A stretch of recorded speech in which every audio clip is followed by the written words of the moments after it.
Yes, so you might ask, why would someone who's homeschooling decide to send their student to RCA? The one main reason is because if homeschooling is not working for you, there's a couple different areas in which homeschooling may not be working out for your family.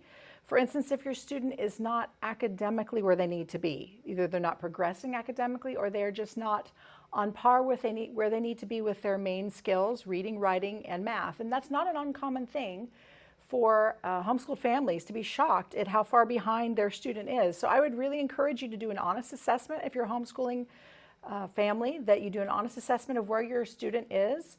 If they do not, if they are behind, this really sets them back in terms of their learning and their future learning.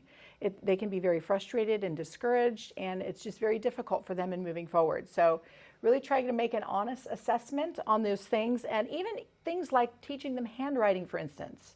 I've seen students come in where they've not been taught to do their letters properly, and that makes a huge difference for how well they write, how much they enjoy writing.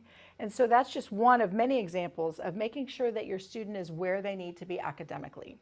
Another area in which you want to make sure that that is the case is how they are cooperating for you at home, when you're teaching them. Is that working well for you? Yes, and she looks at me because we actually had this experience when our middle child, our son, got into that kind of middle school age.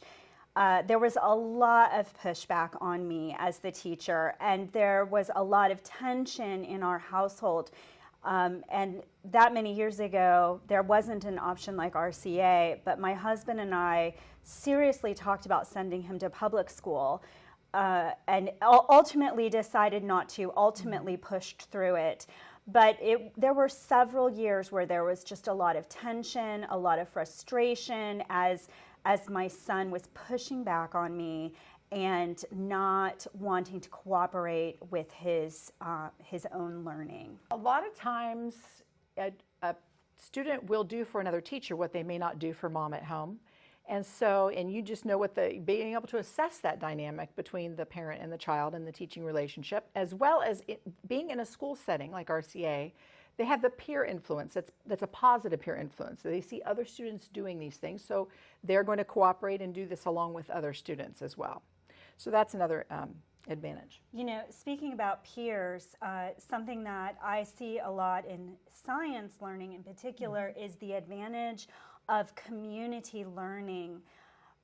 It's one thing to try to do labs with your homeschooled student at home, but there's always this dynamic of I'm the teacher and you're the student, and there's not really a peer learning together. And in a school like RCA, the students are working together and figuring out together the science labs that they're doing.